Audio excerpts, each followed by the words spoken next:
5절에 보면 너희는 믿음을 시험하고 너희 자신을 확증하라 그랬습니다. 자기 믿음을 시험하고 확증하라.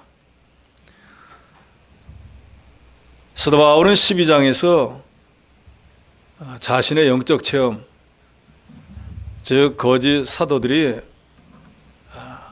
천국에 갔다 왔다 하는 그런 거 벌써 14년 전에 다 체험했던 것이고, 그리고 내가 사도인 것은 고린도 교회가 세워지고 하나님의 말씀으로 너희가 교회가 지금까지 존속하는 그런 것만 보아도 내가 예수 그리스도가 세운 사도인 것이 분명하다라는 것을 12장에서 변호했었습니다. 여기 13장에 와서는 1절로 4절에서는 고린도 교회에 여러 가지 문제가 있는 그것들을 회개하고 바른 믿음에 서라고 권면하고 있습니다. 고린도 전서 후서를 통해서 우리가 상고했지만 고린도 교회는 자기가 좋아하는 교육자만 최고라고 하는 당파를 만들기도 하고,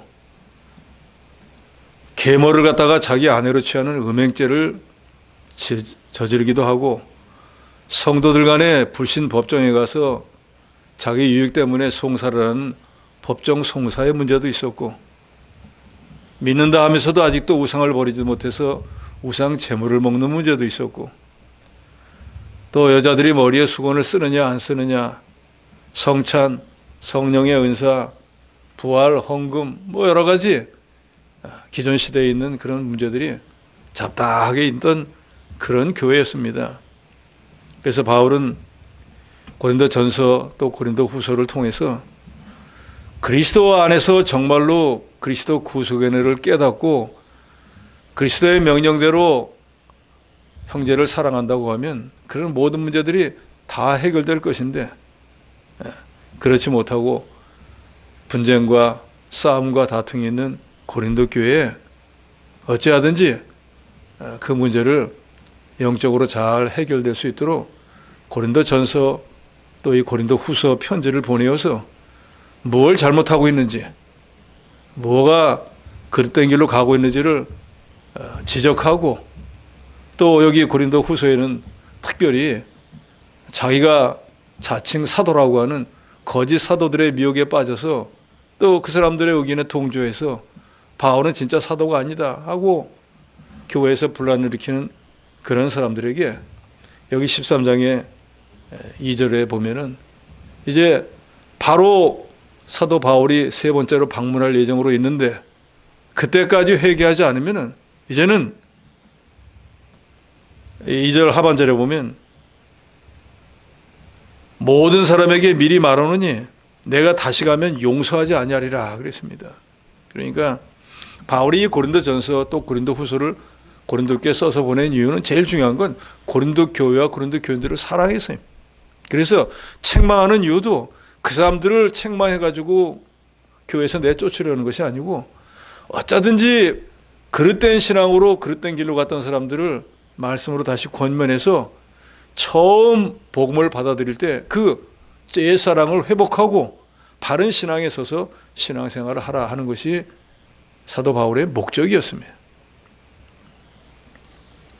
그래서 바울은 이번에 세 번째 방문하게 되면은 그 2절에 있는 것처럼 용서하지 않냐고, 그 그릇된 행위를 하고 아직 회개하지 않은 사람들은 엄히 바랄 것인데 그런 일이 일어나지 않도록 내가 가기 전에 미리 다 회개하고 말씀에 바로 서라 하고 여기 13장 마지막 절에도 권면을 하고 있습니다. 1절에 보면 내가 이제 세 번째 너에게 가리니 그랬습니다. 그러니까 바울이 고린도 교회를 간 것은 세 번입니다. 첫 번째는 유럽의 제일 첫 번째였던 빌립보 교회, 그 다음에 데살로니가 교회, 그 다음에 베레아 교회, 지나서 밑으로 내려갔다가 아덴에 갔다가 거기서 별로 성공하지 못한 건 아닌데 제일 밑에 고린도에 가서 1년 6개월 동안 머물면서 고린도 교회를 세웠습니다. 그때가 첫 번째. 그리고 이 고린도 후서에 잠깐 나오지만 두 번째로 에베소를 가다가 잠깐 들린 쪽이 있었는데 그때 가서 고린도 전서에서 써오낸 그런 잘못된 일들에 대해서 권면했더니 이 사람들이 받아들이는 게 아니라 당신 진짜 사도도 아니면서 우리한테 왜 책망을 하고 권면하는 거야 하면서 오히려 바울을 황당하게 만들었습니다. 그래서 바울이 고린도 교회 일보다는 에베소 교회 일이 급했기 때문에 거기서는 잠깐 그런 일이 있고 갔다가 고린도 후서 이 편지를 써보내서 그때 하지 못했던 얘기 하고 또 바울의 그 사도권에 대한 거, 내가 이런 사도다.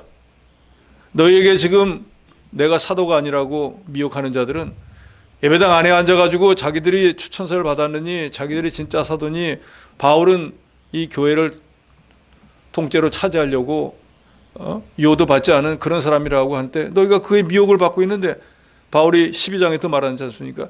내가 왜 수없이 많은 고난을 당하고 왜 수없는 여행을 통해서 교회를 세우고 왜 죽어가는 자를 구원했는가? 하나님이 나를 사도로 삼았기 때문에 내가 그 일을 한 건데, 너희를 미혹하는 자들은 지금 예배당에서 뭘 하고 있느냐? 너희 마음만 살려고 하지. 정말로 사도라고 하면은 영혼을 살리는 일을 위해서 뭔가를 해야 되지 않겠느냐? 그럼 너희가 영적인 눈을 떠서 봐라. 누가 참 사도고 누가 거짓 사도인가? 라는 것을 여기 고린도 후서에 설명을 했었습니다. 그래서 이번에 세 번째를 가는데 그동안에 있던 여러 가지 문제들이 해결되면 좋지만 그렇지 않으면은 2절 하반절에 있는 것처럼 분명히 다시 가면 용서하지 아니할 거라 그랬습니다. 이것은 바울이 고린도 교회 교인들을 갖다 협박하는 게 아닙니다. 바울은 고린도 교회 교인들을 너무너무 사랑했기 때문에 그런 교회 안에 있는 문제들이 그리스도의 사랑을 가지면 다 해결될 것인데, 그리스도 구속의 은혜를 깨닫는다고 하면 그런 건 아무 데도 아닌데, 이 두 가지 제일 중요한 것은 그리스도 구속의 은혜와 그리스도의 사랑을 깨닫지 못하니까 어느 교회든지 교회 안에 분란이 있을 수 있는 거예요. 사랑이 있으면 사랑은 허다한 허물 죄를 다 덮을 수 있지 않습니까? 그러니까 사랑하는 마음이 없으니까 다툼이 있는 거예요.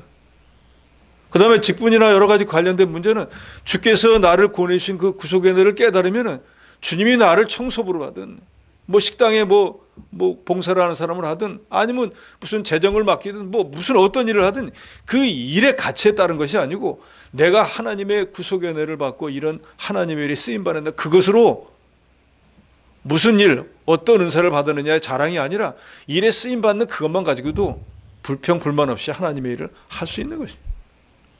민수기에 보면 고라라고 하는 사람이 나오잖아요. 하나님이 특별히 뽑아가지고 하나님의 성소에서 일할 수 있는 레인으로 삼아줘서 자기들이 제사장들만 볼 수 있고 제사장들만 포장할 수 있는 그 성소에서 쓰는 기구들을 포장해 놓으면 자기들 이스라엘 12지파 가운데 고아짜서만 그걸 어깨로 매가지고 운반할 수 있는 특권을 주었는데 그걸 특권이라고 생각 안 하는 거예요. 왜 우리만 이런 거 메고 다니나?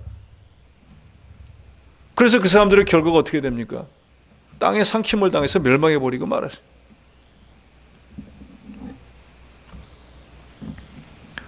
바울은 고린도에 머물면서 다른 어떤 교회들보다도 오래 있었습니다. 1년 6개월이나 머물면서 고린도 교회를 세우고 고린도 교인들을 복음의 말씀으로 가르쳤습니다. 그런데 이 사람들은 1년 6개월 동안이나 사도 바울에게 진리의 말씀을 배웠다고 하면 그렇지 못한 교회들보다 훨씬 믿음에 바로 서야 되는데 오히려 많이 배운 사람들이 더 분쟁이 많았습니다.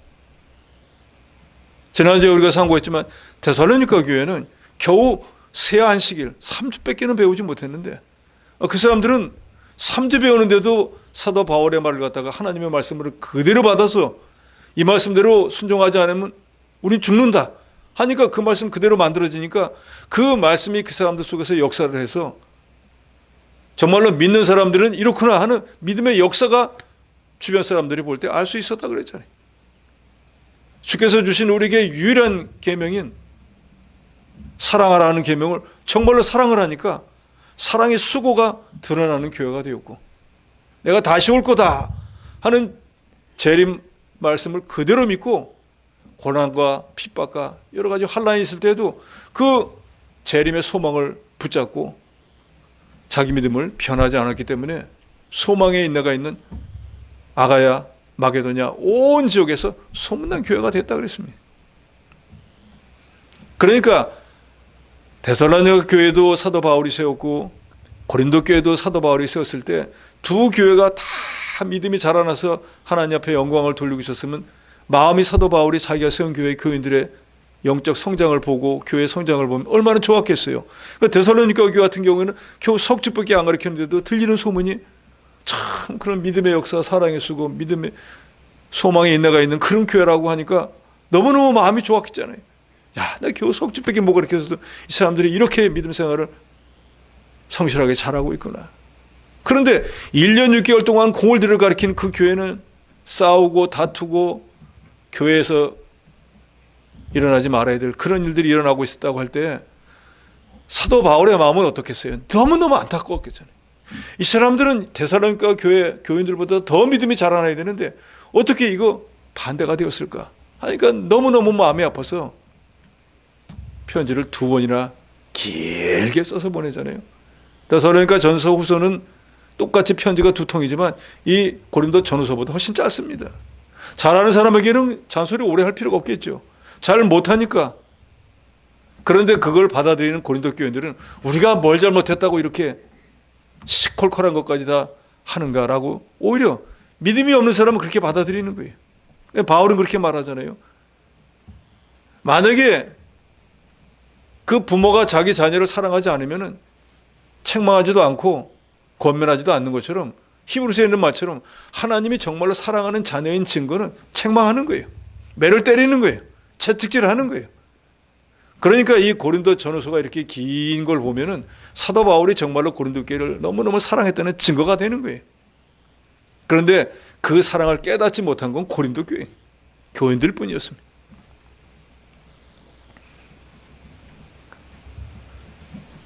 바울의 2번째 방문 후 고린도 교회 안에 있는 거짓 교사들 또 거기에 미혹을 받은 교인들이 바울의 사도직을 부인하고 가르침에 역행하는 일을 했습니다.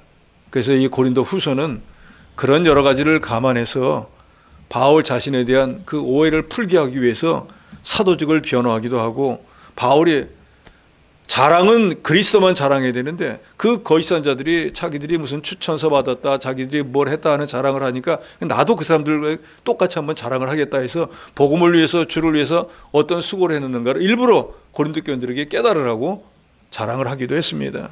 그런 모든 목적은 바울이 내가 이렇게 잘났다 내가 이렇게 수고를 많이 했다가 아니라 고린도 교회가 바른 진리에 서서 누가 참 선지자이고 누가 참 교사이고 누가 참 사도인지를 깨달아 알으라는 거예요. 그래서 오늘 여기 5절에도 보면은 너희는 믿음 안에 있는가 너희 자신을 시험하고 너희 자신을 확증하라 그랬습니다. 이 시대에 우리도 때때로 우리가 우리 자신을 스스로 시험해 봐야 됩니다. 내가 정말로 우리 주 예수 그리스도를 믿는 믿음에 확실히 서 있는가? 저는 적어도 3가지를 늘 시험해야 된다고 생각합니다. 무엇보다도 그리스도 구속의 은혜를 확실히 믿는가? 이것이 없이 신앙생활하는 건 이건 뿌리가 죽은 거와 마찬가지예요. 그리스도 구속의 은혜를 모르고 신앙생활하는 건 이건 뭐예요? 장님이 코끼리 만지는 거와 똑같은 거예요. 우리는 우리 주 그리스도 예수의 구속의 은혜로 구원받고 사죄의 은총을 받고 하나님의 자녀가 되었고 천국을 기업으로 얻은 거예요. 우리가 신앙생활하는 목적도 이 구속의 은혜가 감사해서 그 은혜에 보답하기 위한 거예요. 그래야 무엇보다도 내가 정말로 우리 주 예수 그리스도를 믿는 믿음이 확실히 서 있는가 이걸 스스로 시험해 봐야 됩니다.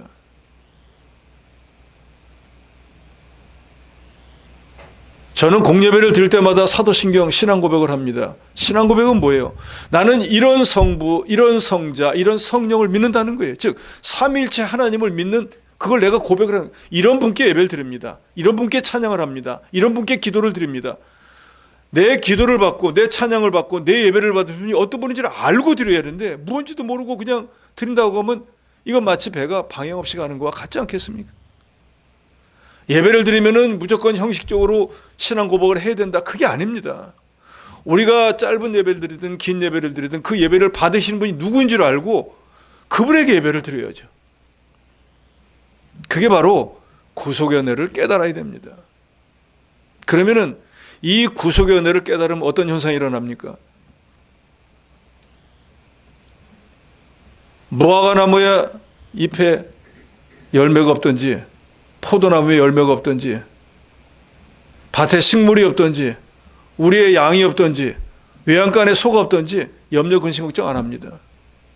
이미 내가 받은 이 구속의 은혜만 생각하면은 나는 지금 당장 세상을 떠나도 더 좋은 곳에 갈 수 있다는 확신이 있기 때문에. 이것이 없으니까 뭔가 조금만 부족하고 뭔가 좀 자기 마음에 안 들면은 원망 불평하게 되는 거예요. 그런데 우리가 이 구속의 은혜를 깨달으면은 지금 내가 이렇게 살고 있는 것만 해도 감사합니다. 그렇지 않습니까? 하나님이 데려갔으면 그만인데 나를 내 대신 죽어주시고 나를 살려서 지금까지 인도해 주신 하나님 은혜만 생각해도 너무 감사하지 않습니까? 그래서 우리 믿는 사람들은 무엇보다도 이 구속의 은혜를 분명히 깨달아야 돼.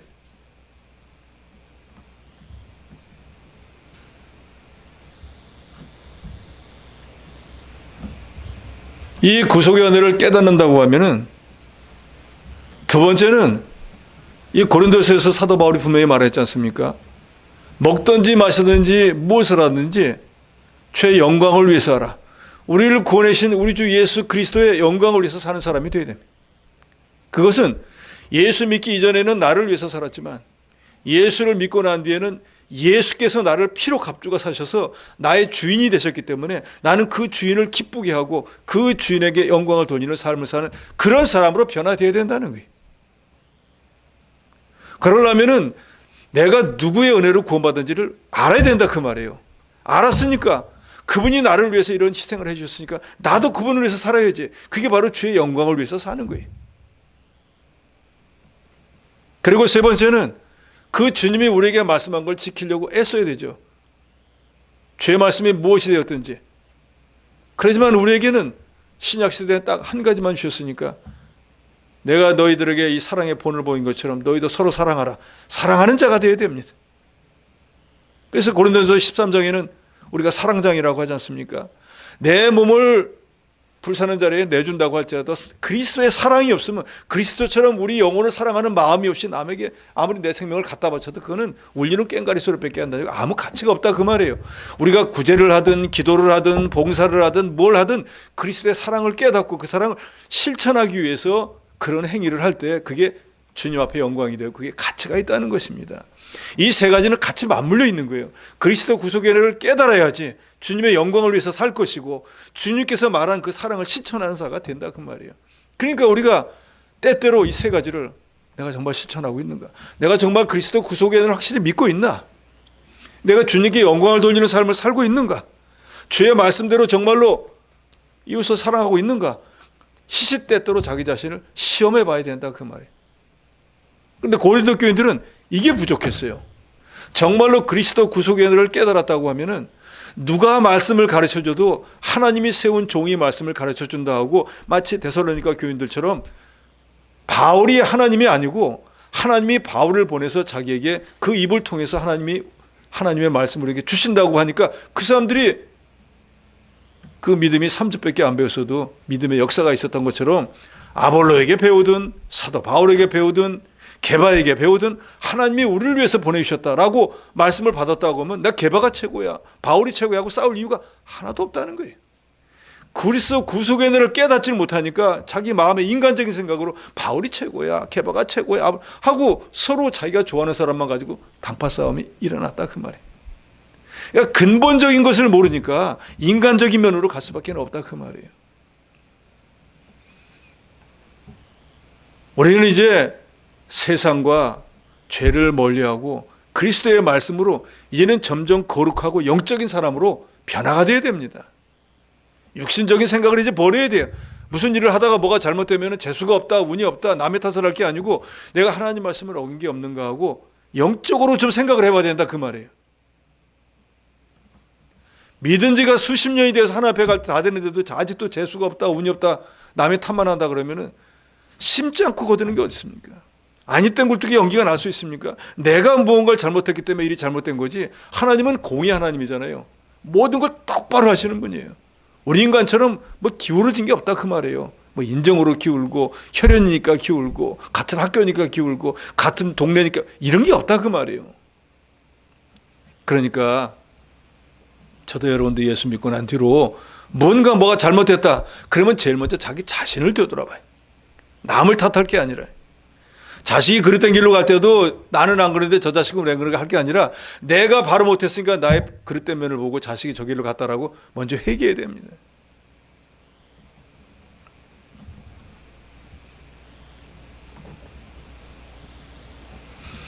그러니까 저도 여러분도 때때로 내가 정말로 그리스도 구속의 은혜를 깨닫고 그 구속의 은혜가 감사해서 주의 영광을 위해서 살고 있는가, 주의 말씀을 순종하는가, 세 가지를 가끔씩 좀 체크를 해보셔야 돼요. 그리고 바울은 여기서 뭐라 그럽니까? 시험을 하고 너희 자신을 확증하라는 거예요. 나 그렇게 살고 있다 라고 확증하는 자신감을 가지고 살아라 그 말이에요.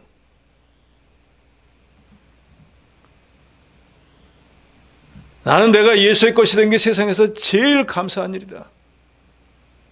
내가 이 피로 값주고 산 하나님의 교회 지체가 된 게 세상 어떤 회원이 된 것보다도 나는 감사하다.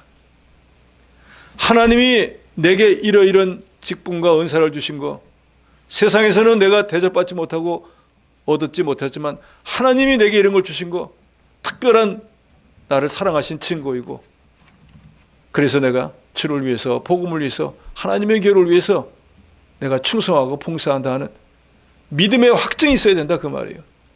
그거 한다고 떡이 나와 밥이 나와 누가 알아줘?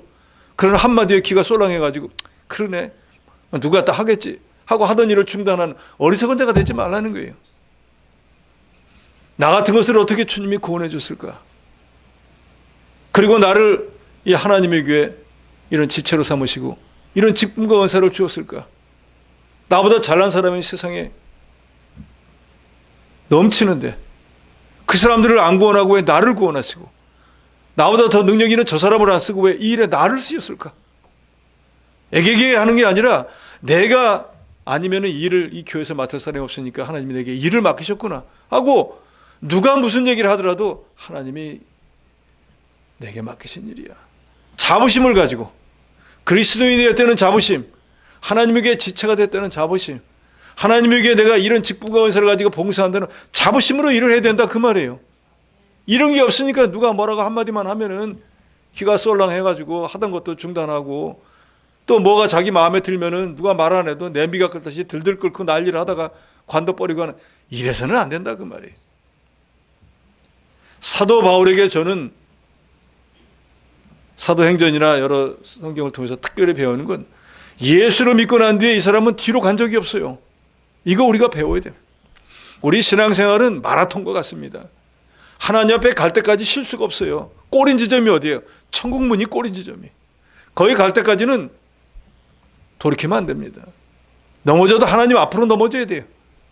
그런 마음과 그런 생각을 가지고 신앙생활을 한다고 하면은 한 발이라도 못 나간 게 원통하고 아쉬워서라도 어떻게든지 영적 진보를 이루려고 애쓰지 않겠습니까? 바울은 이 고린도후서 1장에 가보면 나오잖아요. 하늘로부터 오는 처소를 덧입어서 자기가 하나님의 사람으로 좀 만들어지지 못한 그걸 원통하게 여겼다 그랬어요. 내가 믿은 지가 얼마인데 내가 실력 이것밖에 안 되는 거예요. 하나님 할 때가 다 되는데 지금 만약에 주님 오늘 부르면 이거 주님 앞에 가서 내가 뭐라고 말을 해야 되나 하는 그것 때문에 너무너무 원통하게 생겼다는 거예요. 하나님은 나한테 참 내가 감당할 수 없는 많은 은혜, 여러 가지 혜택을 베풀어 줬는데 내가 그 주님을 위해서 뭘 어떻게 살았는가 생각해 보니까 너무 없더라는 거예요.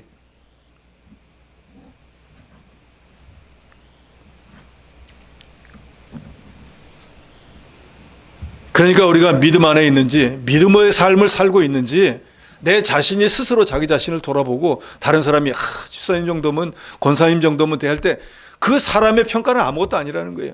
주님이 정말로 평가하는 그 평가가 참된 평가인데, 그 평가는 이 세상에서 받는 것이 아니고 저와 여러분이 이 세상을 떠나서 그리스도의 심판대 앞에 가면 거기서 이제 받습니다. 그러니까 이 세상에서 사람의 평가는 아무것도 아니에요. 그게 마음이 쏠려가지고 열심히 하던 거를 중단한다 그러면 그건 어리석은 자고 마귀에게 속는 것이. 성경에 보면 나오지 않습니까? 어디에 이르렀든지 그대로 행할 것이라. 이 정도 왔으니까 토끼처럼 좀 쉬었다 갈까 하는 거 어리석은 자라 그 말이에요. 어디에 이르렀든지 좀 자라났든지 못 자라났든지 거기서 계속해서 다른 박질을 해야 된다. 바울도 말하지 않습니까? 선한 싸움을 싸우라. 그랬죠. 갈 때까지 싸우라 그 말이에요. 하나님 앞에 갈 때까지. 달려갈 길을 마치라는 건 뭐예요? 중간에 가서 스톱하지 말고 정해진 거기 길까지 가라, 그 말 아니에요. 그럴 때 그 모든 것의 중심이 그리스도를 믿는 믿음을 가지고 해야지, 그 믿음에서 떠나면 아무것도 아니라는 거지 않습니까?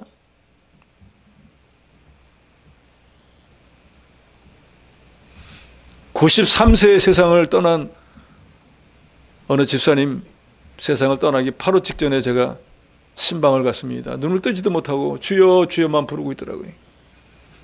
그래서 성경 말씀, 내가 선한 싸움을 싸우고 달려갈 길을 마치고 믿음을 지켰으니 이제 후로는 나를 위하여 의의 면류관이 준비돼.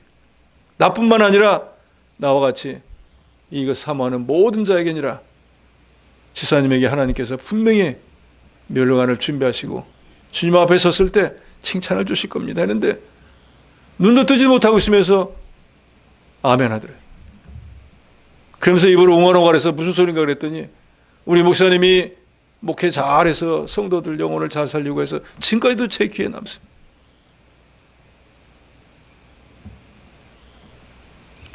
마지막까지 선한 싸움 싸운 거예요. 하나님 앞에 갈 때까지 우리의 싸움은 중단되어서는 안 됩니다. 그러려면 우리도 중간중간 좀 체크를 해보셔야 된다, 그 말이. 만약에 고린도 교인들이 이 사도 바울의 이 말대로 자기들이 스스로 한 번씩 자기 믿음이 어느 만큼 되는 것을 체킹해 봤다고 하면은 거짓 선지자의 묘기에 빠지지도 않을 것이고, 교회 안에 그렇게 수많은 분란이 일어나지도 않았을 거예요. 지금 이 시대에도 마찬가지입니다. 다른 모든 거 다 필요 없이 사랑하라는 주님의 말씀 하나만 있으면 교회 안에 분란이라는 게 있을 수가 없습니다. 그러지 않습니까? 사랑은 일방적이 아니에요. 주님이 말씀은 사랑은 또 어떤 사랑입니까? 서로 사랑이에요. 서로. 교역자는 성도를 사랑하고 성도는 교역자를 사랑하고 그러잖아요. 주일학교 학생은 자기 교사를 사랑하고 교사는 주일학교 학생을 사랑하고, 그러면 서로 뭔가 마음에 안 드는 게 있어도 사랑하라고 했으니까 사랑으로 덮어줄 거 아닙니까? 무슨 문제가 있겠습니까? 사랑이 허다한 허물과 죄를 다 덮는데요. 말은 그렇게 하고 지식적으로는 알고 실제로는 시시콜콜이 무엇이 문제다 무엇이 문제다 하고 뭐가 마음에 안 든다 하니까 이 신약시대의 교회들의 분쟁이 있고 갈라지고 하는 거 아니겠습니까? 물론 이단적인 어떤 진리 어떤 문제가 있다든지 해서 갈라지는 거야, 그건 정당할 수 있지만 그거 외에 보면은 서로 무슨 주도권 다툼이고 뭐 그런 거 아니에요?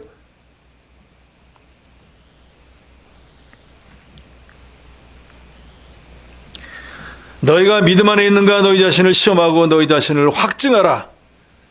내가 그리스도 구속의 은혜를 믿는 믿음에 있는지, 그 구속의 은혜를 깨닫고 주님을 영화롭게 하는 삶을 살고 있는지, 주의 계명대로 사랑을 베풀고 있는지 한번 확인해보고 100%는 못해도 내가 그래도 요만큼은 하고 있다고 하면은 부족하지, 더 많이 해야겠다 하고 시험해보고 확증하는 사람이 되어야 된다, 그 말입니다. 내가 점수가 몇 점인지를 알아야지. 100점이면 더 이상 할 게 없겠지만 내 점수가 지금 10점이면은 낙제 안 맞으려면 그래도 60점은 돼야 될 거 아니에요. 이거 한참 멀었구나. 예를 들어 50점이라고 하면 아직도 10점 모자라네 하고 힘을 쓸 거 아니에요. 그보다 더 열심히 해서 7, 80점 됐으면 100점이 되겠다 하고 자기가 어느 정도 위치에 있는지를 알아야 된다, 그 말이에요. 그러려면 시험해 보는 것이 필요합니다.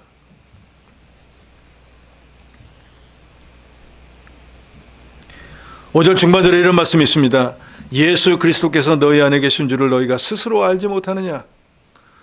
이 말은 우리가 그리스도 구속의 은혜를 깨닫고 정말로 내가 예수 그리스도를 구주로 모시면은 성령께서 내 안에 오십니다. 그죠? 그래서 우리는 이 구원받은 우리 육신의 몸도 성전이라고 부릅니다. 왜요? 성령이 거하시는 전이니까.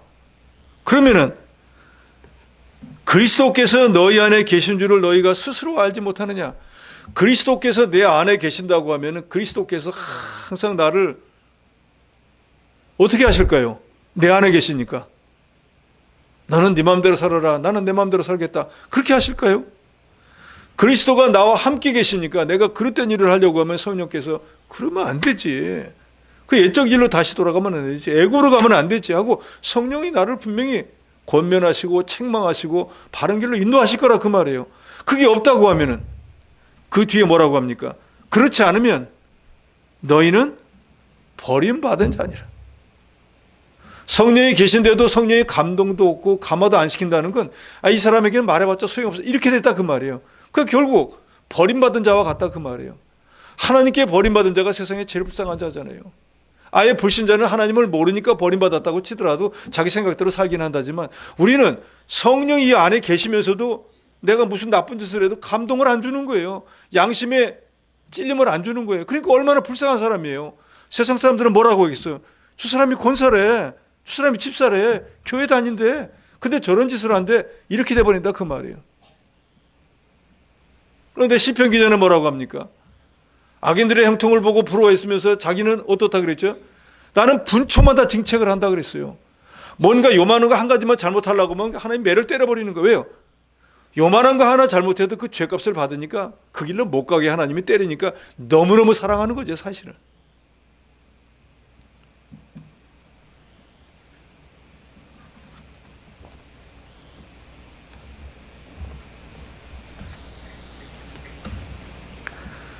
너희가 그리스도께서 너희 안에 계신 것을 깨닫지 못한다면 너희는 버리운 자니라.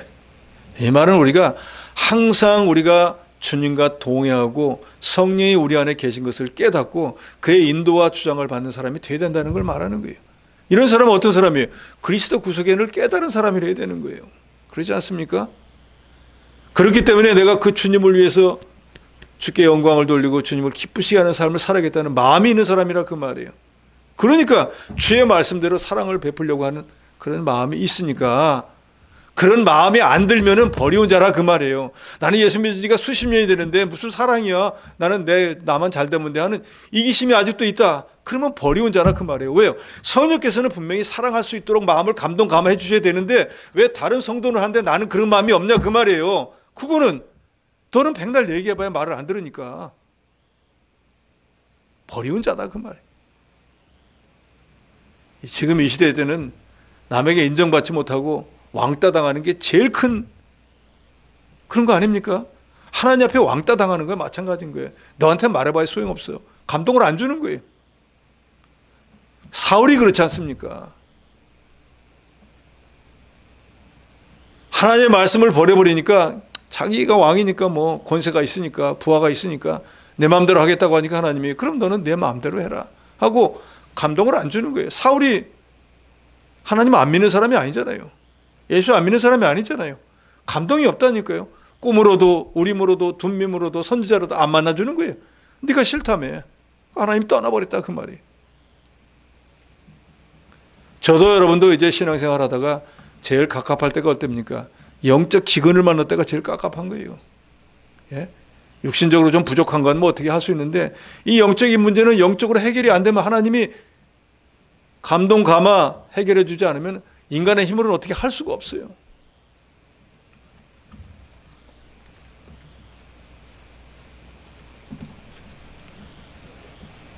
6절에 우리가 버림받은 자 되지 아니한 것을 너희가 알기를 내가 바라고 우리가 하나님께서 너희 악을 조금도 행하지 않게 하시기를 구하노니 이는 우리가 옳은 자임을 나타내고자 함이니라.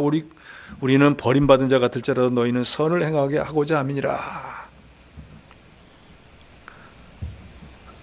사도 바울은 고린도 교인들이 악을 행하지 않기를 소원하고 그렇게 되기를 기도했다 그랬습니다.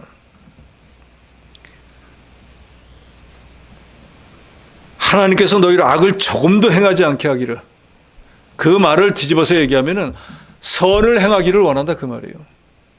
너희가 지금 교회 안에서 하는 것들은 악을 행하고 있는데 내가 원하고 하나님이 너에게 원하는 것은 그런 세상 사람들이 짓는 그런 죄를 하지 말고 하나님을 기쁘시게 하고 하나님께 영광을 돌리는 선한 일을 행하기를 원한다. 디도서 2장 14절에 분명히 말씀하잖아요. 주께서 우리를 대신해서 대속의 죽음을 주신 이유는 당신이 무슨 죄가 있어서 죽은 게 아니잖아요. 우리를 깨끗게 하사, 그죠? 우리를 죄 없는 사람으로 만들어서 이제 하나님의 일에 열심으로 하나님의 일을 하는 친백성이 되게 하려고 우리를 구원해 주셨다 그랬어요. 그걸 깨닫는 게 구속의 은혜를 깨닫는 거예요. 아, 그래서 나를 건져주셨구나. 하나님이 내 이 재능을 하나님의 일에 쓰시려고 하나님이 나를 건져주셨구나. 예를 들어서 뭐 주방에서 음식을 만든다고 해서 아이고 집사님 이거 너무너무 맛있어. 그 칭찬 때문에 그 일을 한다고 하면 그거는 아주 낮은 단계의 신앙입니다. 하나님이 내게 그래도 이런 재능을 주었으니까 이 재능을 가지고 하나님의 일에 어떻게든지 내가 쓰임을 받아야지. 기왕에 하는데 성도들이 좀 다양하게 이렇게 음식을 먹으면 좋겠다 해서 이런 마음도 써보고 저런 마음도 써보고 그래서 해야지. 지난번에 이걸 했더니 이번엔 또 이걸 했으니까 너무너무 맛있는 그 칭찬 때문에 일하면 그 칭찬 떨어지면 일 안 합니다. 우리의 봉사는 주님을 영화롭게 하기 위한 거에 목적을 맞춰야지 내가 칭찬을 받고 다른 사람에게 인정받기 위한 그것은 아주 낮은 단계의 신앙이에요. 네, 안타깝게도 그런 거에 치우치는 분들이 너무나 많다는 게.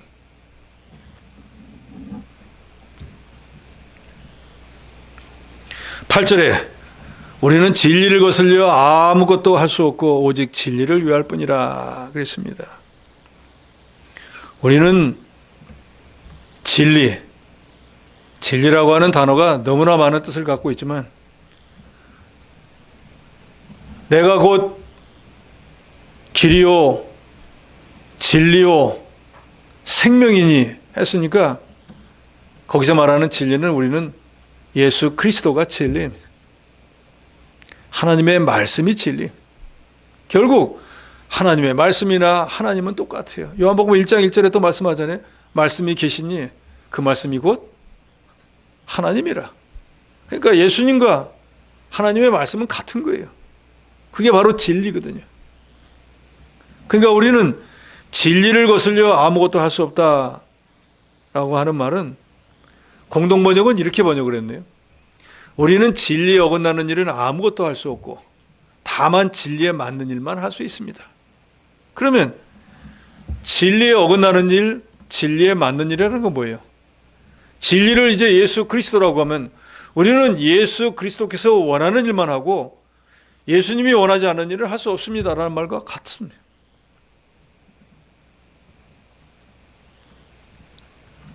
그건 왜 그럴까요?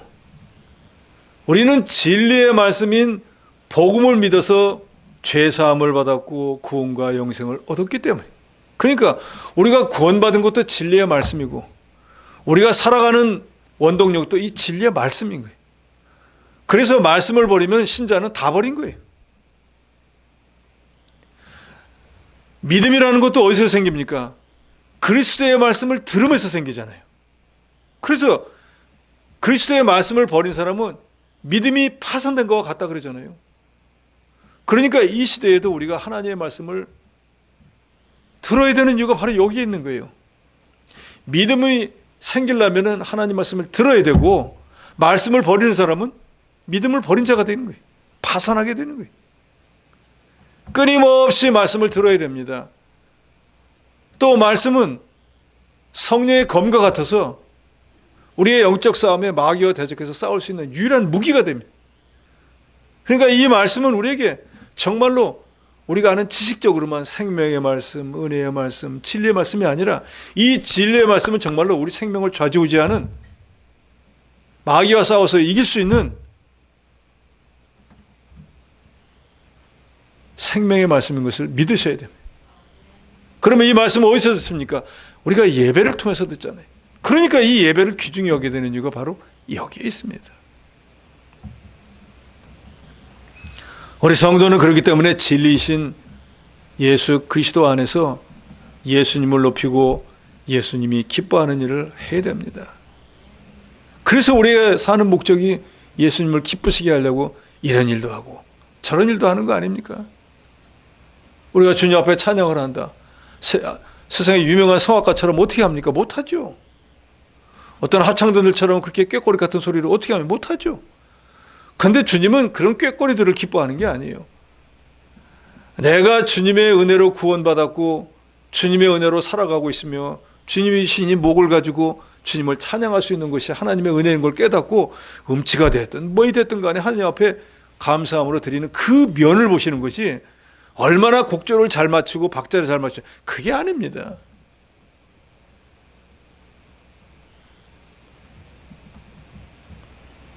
저도 새벽에 성경을 읽다가 틀려가지고 우리 집사람한테 쿠사리 먹을 때가 많지만 믿으니까 하나님의 말씀을 읽으려고 하고 믿다 보니까 성경 말씀을 읽다 보니까 틀리지만 안 읽는 성도보다는 틀려도 읽는 성도를 하나님이 훨씬 기뻐하시죠. 분명한 건 그거예요. 우리가 뭘 한다고 해서 주님처럼 완벽해질 수는 절대 없습니다. 완벽해지려고 애쓰는 그 면을 주님은 보시는 거예요. 그러니까 지금 완벽해지지 않았다고 할지라도 하나도 염려할 거 없습니다. 만들어져 가는 거예요. 성화하잖아요. 주님처럼 변화되어 가는 거지 주님처럼 된 사람, 사도 바울도 주님처럼 되지 못했어요.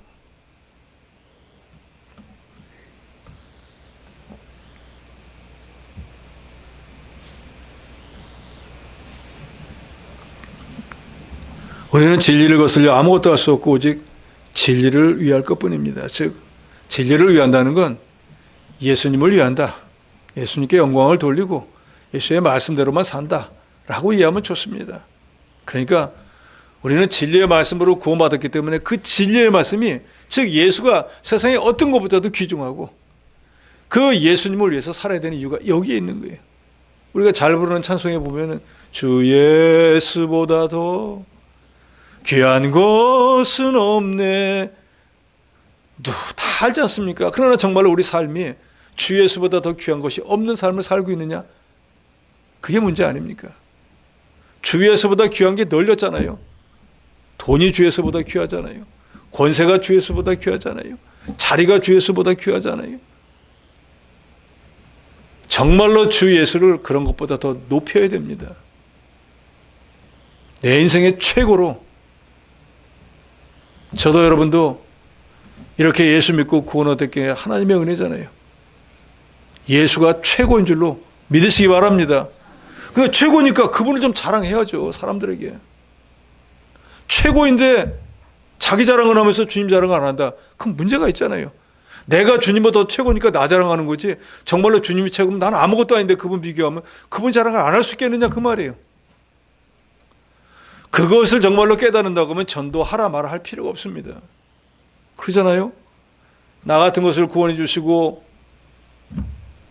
나를 여기까지 인도해 주신 주님, 이 세상 무엇보다도 귀하고 존귀한 존재인 것을 안다고 하면 그분을 어떻게 광고를 안 하겠어요? 그렇지 않습니까? 저도 여러분도 그걸 확실히 깨닫지 못하니까 이게 진짜 보화인 줄을 모르니까 다이아몬드를 옆에다 놓고 금반지 자랑을 하는 거예요. 그걸 아는 사람이 보면 얼마나 웃기겠어요. 그러잖아요. 여기 다이아몬드가 있는데 그거는 모른 척하고 여기 금반지만 자랑을 하니까 그 두 개의 가치를 아는 사람이 보면 저 사람 참 모자라구만 이렇게 생각하지 않겠냐 그 말이에요. 우리가 정말로 그리스도 구속의 은혜가 얼마나 감사한지, 우리 주 예수 그리스도가 정말로 이 세상에서 무엇과도 비교할 수 없는 보배인 것을 안다고 하면 저도 여러분도 이 예수를 자랑하지 않을 수가 없다 그 말입니다.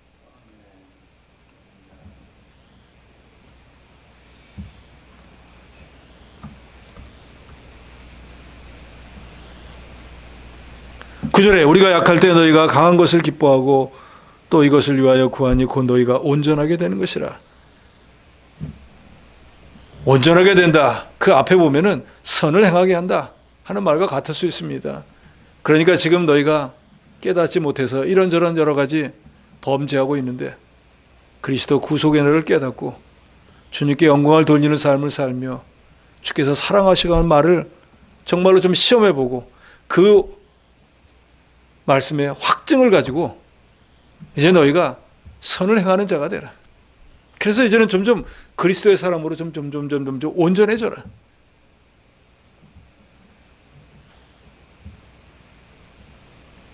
우리가 자녀를 키워도 그렇지 않습니까? 철이 나기 전에는 서로 자기만 위하고 자기 것만 가지고 싸움박질하고 뭐 하다가 그래도 어느 만큼 철이 나고 나면은 이렇게 하면은 부모님이 마음이 안 좋겠지 하면은 그렇게 싸움하던 거 볼 때는 안 하게 되잖아요. 그만큼 자라나잖아요. 우리 이 신앙생활도 분명히 그래야 됩니다. 믿음이 어렸을 때는 모르니까 나만 생각하고 서로 자기 이익이 조금만 침해받으면 싸우고 다퉜지만 이렇게 하면 주님이 안 기뻐할 텐데 하는 생각을 하면 최소한 주님 보시는 면전에서는 안 싸울 거 아니에요. 그렇지 않습니까? 그런데 그게 없다는 건 주님이 있든지 말든지 자기 생각대로 하니까 그거는 믿음이 한참 자라지 못했다는 증거가 되는 거예요.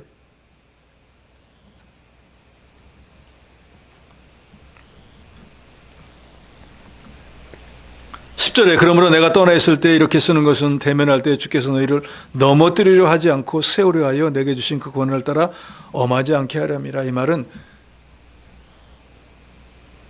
바울에게 사도권을 주시고 고린도 교회를 세웠기 때문에 고린도 교인들에 가서 책망을 할 수도 있고 징벌을 할 수도 있는데 내가 너희들을 가서 징벌하지 않도록 미리 서두에도 말한 대로 엄하지 않게 하려고 내가 이 편지를 써서 보내니까 너희가 내가 가기 전에 너희 죄를 깨닫고 이제 회개하고 이제 그동안 범죄했던 것이 족하지 않느냐, 이제는 너희가 온전해지려고 선한 일을 하려고 너희가 어떤 사람이었는지 어떤 믿음에 있었는지 좀 스스로 시험 좀 해보고 이래서는 안 되겠구나 하고 회개하고 돌이키고 죄 은혜로 여기까지 살았는데요 확증하는 자가 되라는 것입니다. 11절 이하에서는 이제 이 편지를 마치면서 고린도 교인들에게 여러 가지 분란도 많고 책망도 많이 들었지만 내가 너희를 사랑하고 너희 안에 그리스도 안에 평강이 임하기를 소원하면서 바울은 이 고린도 전후서를 통해서 시험이 많은 교회이지만 많기 때문에 그 교인들을 더 사랑했고 편지를 보내어서 돌이키고 회개하고 바로 서기를 권면했습니다. 자기를 사도 아니라고 하는 사람들 앞에도 사랑을 여전히 베풀면서 그 사람들이 돌아와서 그리스도의 사람으로 온전히 만들어지기를 소망했습니다. 이 시대에 우리도 마찬가지입니다. 오늘 말씀대로 우리가 우리 스스로 자신들을 한 번씩 시험해 보시고 내가 정말로 그리스도 구속의 은혜를 온전히 믿고 있는가? 주님의 영광을 위해서 살고 있는가? 그리스도의 사랑을 실천하고 있는가? 그리고 조금이라도 그런 면이 있다고 하면 거기에 확증, 자기 자신에게 자부심을 가지고 부족한 면을 더욱 보충하기 위해서 선을 행하고 힘써 나감으로 온전해지기를 힘쓰므로 주님을 기쁘시게 하는 그런 저 여러분이 되어야 되겠습니다.